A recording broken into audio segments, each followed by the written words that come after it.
Chavez first grew to enormous popularity in 1992, of course, after the unsuccessful attempt at overthrowing the government back then. Describe Venezuela prior to the Bolivarian Revolution. What created such conditions for this? How did Chavez win the hearts and minds of the people? Well, it's hard to know where to begin. I mean, people often begin with 1989, which was the Caracazo, the kind of uprising, which actually didn't begin in Caracas, but it ended up with that name. It was an uprising against neoliberalism, you could say. I mean, in all of Latin America in the 80s, they applied neoliberal packages, we call them, structural adjustments and things like that. And it's interesting that it happened the same year as the Berlin Wall came down. So in one moment in which neoliberalism or capitalism is advancing, it's also, there's rebellions here. And then, of course, another famous rebellion is the Zapatista one. But that was a terrible event, essentially. I mean, people rose up because of lack of food. The thing that actually sparked it was bus fares. Carlos Andres Perez, who was a social democratic president. Social democratic is always something that seems closer and closer to hell, frankly. I mean, closer and closer to simply a right-winger. And he was elected. People thought he would do something positive for the country because there had been a boom in his first presidency. But he's, to people's surprise, maybe they shouldn't have been so surprised, he implemented a structural adjustments package, and people rebelled against it. And there was a terrible repression. They put a state of siege in the city. They suspended people's rights, and probably 4,000 people were killed in a few days. No one really knows how many. That's another impressive and terrible thing. And so that was a spark. I mean, I think that Chavez had been developing a movement, a conspiracy movement in the army for some time, but that certainly put the accelerator on the thing.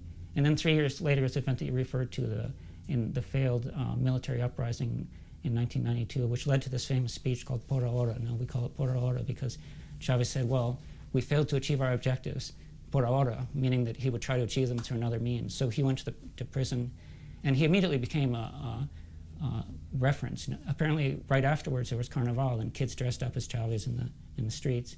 So he became this kind of reference. Some people say there was a popular movement without leadership in 1989, and then in 1992, there was leadership without a popular movement behind it, which is why the military uprising failed.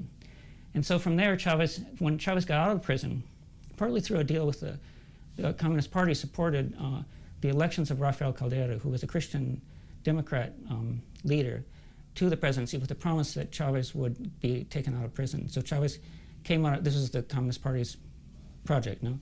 And so that's how Chavez got out of prison.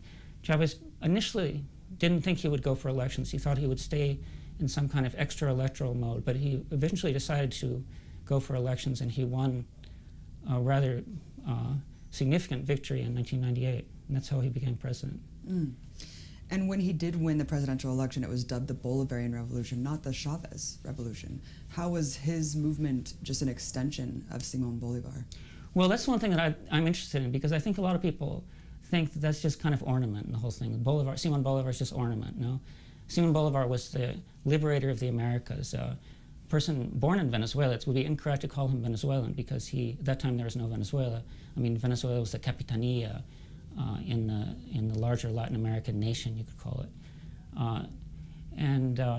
He led this independence struggle that ended up with the help of another most important leader, San Martín, from what's today Argentina.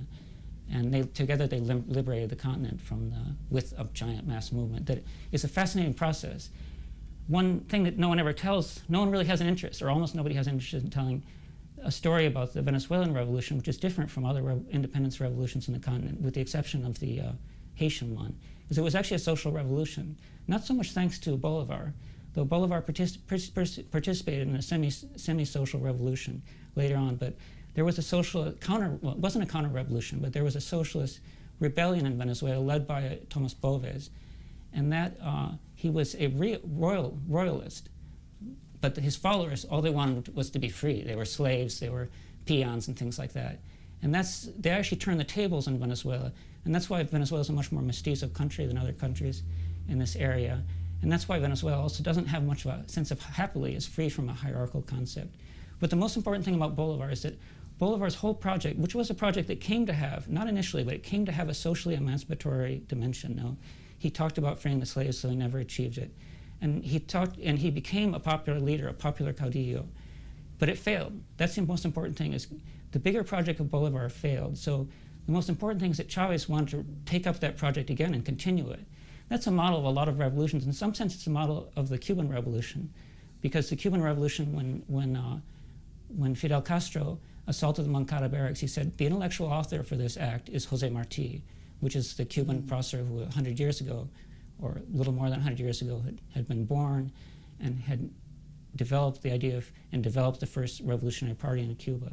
So this idea of picking up an older struggle and taking it forward, frankly, I think that's the only way to do an authentic revolution, to pick up an earlier struggle which has a long roots, deep roots in a society, and go forward with it. And that's what Chávez proposed to do. And so it was correctly called the Bolivarian Revolution.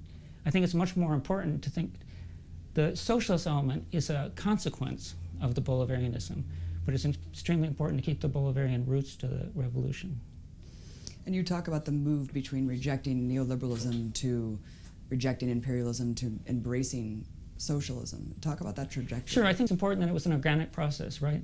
Just as I believe in an authentic revolution, or a possible revolution, because a possible revolution has to have a massive following, so you can't just pull it out of your hat and say, look, here's my revolutionary project. No, it has to have deep roots in a society. And then it's important that there be an organic process, right, that leads from initial solving of problems, right? I imagine that a revolution, perhaps it seems like an extravagant reference, but there's a Paul Klee painting that's the angel of, that Walter Benjamin called the angel of history, right? And it's this angel that supposedly looks at the ruins of history. I think it's an important idea that a revolution should look at the ruins of history, the terrible tragedy, the genocide of Latin America that's existed in Latin America, and then from that try to begin to solve it. But there has to be an organic process that mediates between those different elements, in which you realize that solving these problems, just 500 years of social disaster, of social domination, imperialist colonial domination, that the only way to solve that is being anti-imperialist and then later socialist, But it's important that be an organic process that leads to this kind of strategic goal, which is, in a very brief manner, you could call socialism or communism. Mm-hmm. You know, many people in the U.S., including supporters of the Bolivarian Revolution, simply recognize the social achievements of Chávez, housing projects, healthcare, etc. But a big significant change, which you talk a lot about, are the colectivos, this kind of self-empowerment of the barrios. Talk more about how this worked and how did he empower communities to advance and defend themselves? Well, you could say like empowering people, right, is almost like oxymoronic, right, because you can't force people to be free, right? So even in the case of, you mentioned the colectivo is a popular form of organization, often armed, fortunately, I would say, because there's because it's necessary. A lot of them arm themselves initially to combat drugs in their communities. Sometimes drugs that have actually, unfortunately, involve police. The police are involved in it. So people have to arm themselves to liberate their community from drugs. But that's an organic form that's existed much before the process. It's not a product of the process. It's actually a specific condition that's part of Latin American urbanism and the resistance to its problems. But then there's these different elements, an attempt to form grassroots organizations, foster them. You can't really make them by fiat, right? So you have to foster them. And here there's been a very interesting process. There are moments in that process that are almost forgotten now. Like there are things called the committees of water organization, mesas técnicas de trabajo de agua, creo. And they were attempts to solve the water problems, which are often like sewage water and also getting drinkable water to the barrios. And then there was also the Consejos Comunales, which started in 2005. These are community councils. They were successful, interesting project. And then from that, there was an effort to form the communes. And the commune is a fascinating proposal that hasn't really gotten off the ground the way it should be. But I believe that was Chávez's key strategic plan, We talked about how he began with an anti-neoliberal project, which anti-neoliberal is a big word, you could say, trying to solve the problems that were at hand, you have to solve the social problems that are at hand. And then the anti-imperialist one, and then the socialist one. But the socialist one came to have a very articulated content, and that content involved the commune. And the commune was to be a form of grassroots democracy, but it was also supposed to be productive. It's supposed to take over part of national production and ultimately form a communal state, which is an interesting idea. It's kind of a forgotten chapter of Marxism. Most people think that Marxist idea was taking state power, which is correct. But at a certain point, Marx thought there should be a communal state. He kind of revised his ideas and developed this idea that a commune, partly based on the Paris Commune and partly through his knowledge of Russian communes, Russian agrarian communes. Marx thought that there could be a communal state. And it's interesting that Chavez, I don't know if it was because he knew about Marx's idea, I think it was more an authentic construction of his own, that the commune could be this political and economic unit that would be a step towards socialism. And talk more about how they worked and I guess the shortcomings today of them that you've written about. Sure. Of course, they've worked. To say they've worked and not worked, in what sense have they worked? Apparently, there's 1,500 communes that are registered, and there are communes that actually work and produce things that are both political and economic units. There's one here actually in Caracas called El Panal, the Beehive, and it's the project of, in some degree, of Alexis Vive, which is a colectivo, initially a colectivo in 23 de Enero, which is a large barrio here. There's also a very functional, I'm just mentioning a few, there's a very functional one in the Lara state called El Maizal, the maize grove or something like that, the corn grove. And they produce lots and lots of corn, so it would be false to say they haven't really taken off.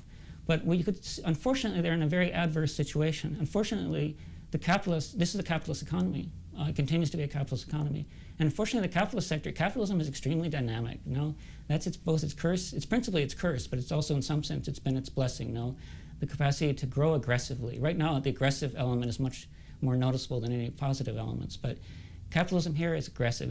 It's managed to bring down a lot of these socialist projects by corrupting them in some way or another. I don't mean a corruption through a conspiracy, but just kind of like the capitalist environment ends up eating up the socialist experiment. So one of my theses is that there was actually a kind of error here. It's true that you can't impose socialism. Not that if you want to. If you wanted to impose socialism, if you wanted to say, well, we're going to collectivize people, like it or don't. But you can't really do that because it's like saying they have to emancipate themselves. But you can't make people emancipate themselves. You can only encourage people to assume a superior form of social organization. So that's what Chavez tried to do. He tried to encourage people, but at the same time, and this is what I believe is the error. It's simple, of course, to say this is an error, but it's simple with hindsight, right? But the error was to let the capitalist economy kind of have such free reign. I believe that you could form a strong state and a strong party to form a strong state, an effective party and a strong state that would foster the communes. In other words, kind of like stack the deck in favor of the communes. And let's talk about the opposition. You mentioned this fascistic uprising.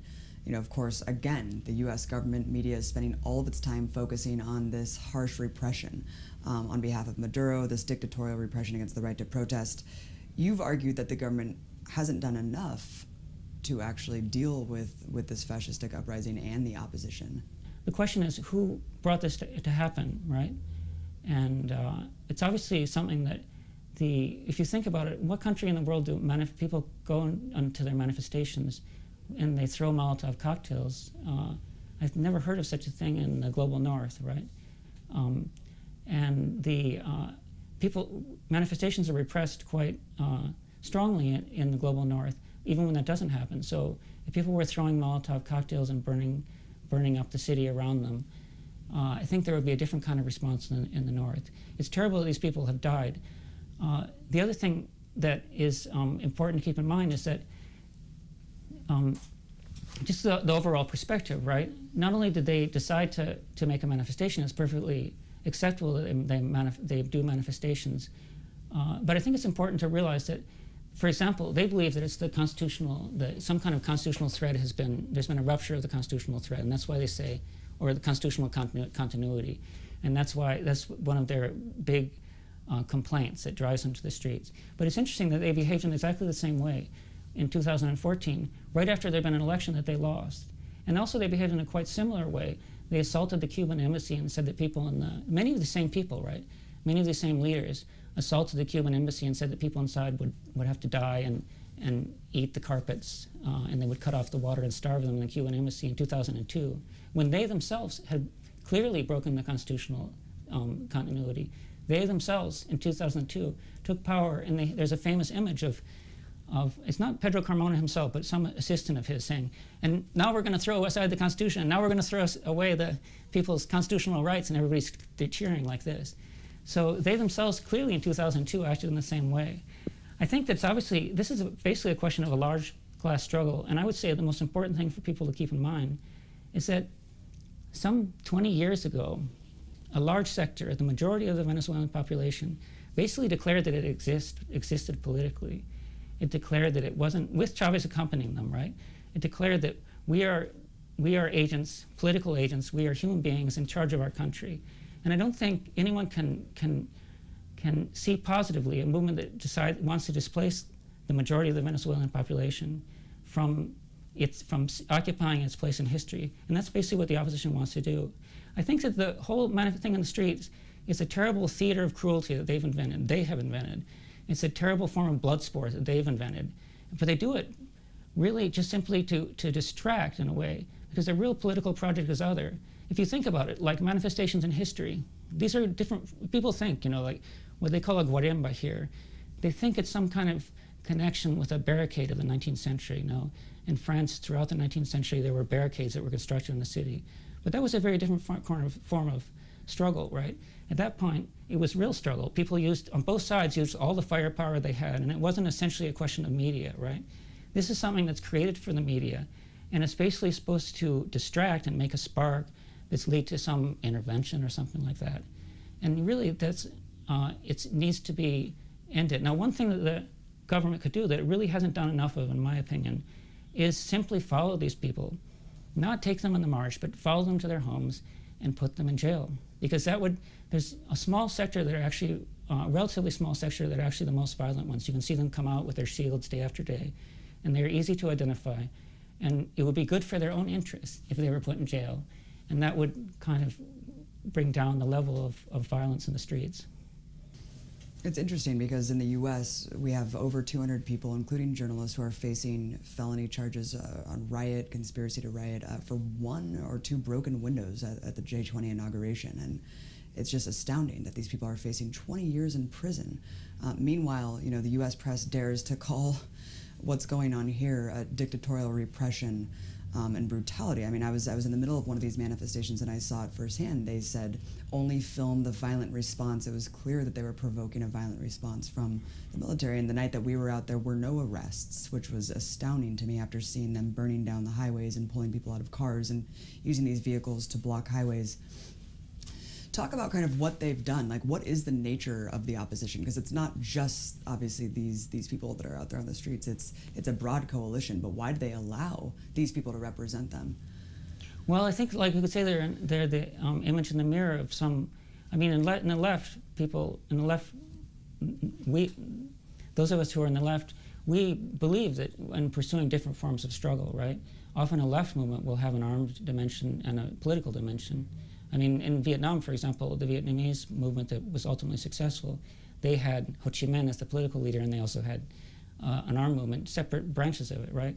And the right wing does the same thing, right? Often, but their violence is quite a bit. Not only are they in the wrong, but they're usually quite a bit more violent and quite a bit more cruel than the left has been. The left normally pursues clear political objectives, whereas this violence is extremely erratic, right? They seem quite as willing to kill their own people. Just to make and then they'll put the blame on someone else. The Pacific side of the opposition, the MUD, I think it's important to point out that they can put a lot of people on the street, right? The MUD can put a lot of people on the street. In Caracas, in the big cities, Venezuela is not exceptional, right? Because the big cities are full of people who tend to be richer. So not surprising they can put a fair number of people in the streets. And all those people, the majority of them perhaps are not violent. But there is an organic relation between the whole movement and the violence they permit. In our media, they point to Freddy Guevara meeting with the leaders of the Guaremba, and that's important. But you really don't need to see that to understand it to be the case, right? Essentially, it's a coordinated thing, and they use this kind of armed struggle to achieve their goals. And it's been successful quite often. For example, in 2014, they managed to get very strong, very favorable concessions from the government using a kind of violent street tactics like this. They learn from their own mistakes sometimes, and they adjust their strategy accordingly. For example, this whole movement probably has the counter-revolutionary movement right now probably has its deepest roots in the 2007 student movement. There was a student movement, right-wing student movement that emerged in response to the Chávez's first attempt to put it to move socialism as a program, his first attempt to readjust the mediatic spectrum a bit, and then there came this counter-revolutionary student movement. That actually was one of the opposition's first successes. And they kind of go on recreating that. But one of the craziest things is they talk about civil disobedience, right? I always think they're disobedient. Would that they were civil. They never were very civil. and their civility is always a lot less. You mentioned that it's interesting that in 2014 this happened right after a huge election. Yes, Maduro won by a razor-thin margin, but it was still a fair election. I mean, the Jimmy Carter Center said Venezuela has among the fairest elections in the world. Now the demands seem odd because it seems like it's contradictory. They're calling to oust the dictator and also for new elections. So which is it? Is it a dictatorship, or do they just want elections sooner? But they are fair elections. I mean, do you have a comment on that? Yeah, it certainly seems to be. I mean, you could imagine those are different fractions of the opposition, but they probably just kind of pursue an irrational. They probably throw a lot of irrational things together in a bag. I mean, if you want a clear example that essentially a rational, contradictory proposal can be elected, can be promoted and win political space, Trump. I mean, Trump threw 1,000 ideas, almost exclusively bad ones, in the air, and but many of them contradictory among themselves. So contradictory isn't necessarily a failing, especially when you're not in power. So I think that it's true that this government has one of the best records as a democracy that you can have, right? It's an extremely transparent, advanced electoral system, and it's not true that it's always fallen in favor of Chavismo. So they actually know that electoral option is a pretty good one for them. But there's complicated things, right? I think the case of Brazil. In Brazil, you can see how up till now, up to the last 2 weeks, the fact that Temer arrived to power through non-electoral means actually favors his situation in some ways as far as his relation to capitalism. He has a freer hand as far as putting in adjustments, or up until now, recently there's begun a strong resistance. So I think there is some part of the opposition thinks we'd be better off arriving to power through a non-electoral means, and that would give us a freer hand, more of a tabula rasa, in implementing the rather horrible things they have in their sleeves. Why do you argue that it's critical for socialists, leftists in the United States and around the world to support the Bolivarian Revolution and prevent the ouster of the Maduro government?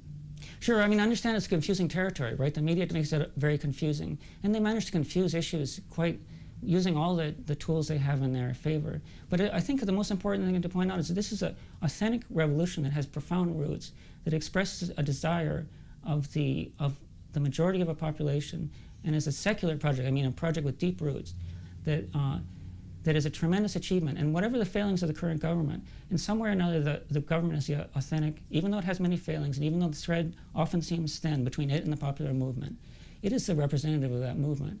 So to simply say that this giant process will be cast aside because of a few things that are being thrown around the media incorrectly, and they don't really point to the real issues. What are the real issues here? The real issue is that a giant group of principally poor people, principally mestizos, right, faced with a small group of rich people who are principally white and believe in their whiteness, a great many of them, they want to restore and silence these people forever. I think that no one in their right mind could want to see that happening. So let's talk about the opposition. If they did get in power, what would their program look like? Yeah, well, I mean, that's a good question, and no one knows exactly what they would do.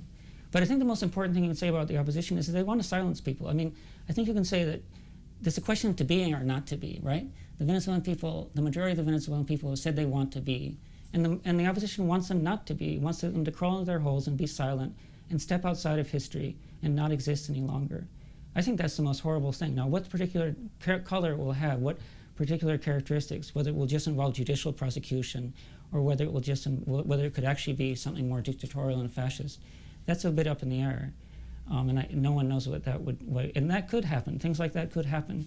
Historically, when there's a counter-revolution, as happened in Chile, after 3 years of the Allende government, that was one of the most horrible counter-revolutions we've seen. And then, just the rollback of the Soviet process was a horrible process of what Naomi Klein calls shock treatment. And that is extremely destructive, almost genocidal in many respects. So whether it's Pacific in the Soviet rollback form or more violent the Pinochet form, it's almost as equally. I mean, they're both quite awful possibilities. Mm-hmm. Yeah, we're seeing the same thing with Trump, where it seems like he's unraveling all these kind of meager gains that have happened over the last 20 years, and it's happening very quickly. It could happen quick. The rollback of these social programs. Yeah. Sure. Also Venezuela. I mean, the Caribbean has produced very dynamic societies, and I think rollbacks can be, the reversibility is quite quite a possibility in a dynamic society like this one. But the positive side actually is you won't easily get people to forget the Chavez legacy. Mm-hmm. I mean, the Chavez legacy, which I say Chavez is like a term that should cover the whole popular movement. I think it's important to remember this is a giant popular movement with a popular effervescence that affected people, and it was an extraordinary thing to see. And it's captured in some films, but it's hard to capture in the history books, in which people really rose up and they took things into their own hands, and there was a new way of making, as Che says, I think, the extraordinary became quotidian or became ordinary. That happened. You're not going to erase that from people. People are not going to step outside of history once they've entered into it like that.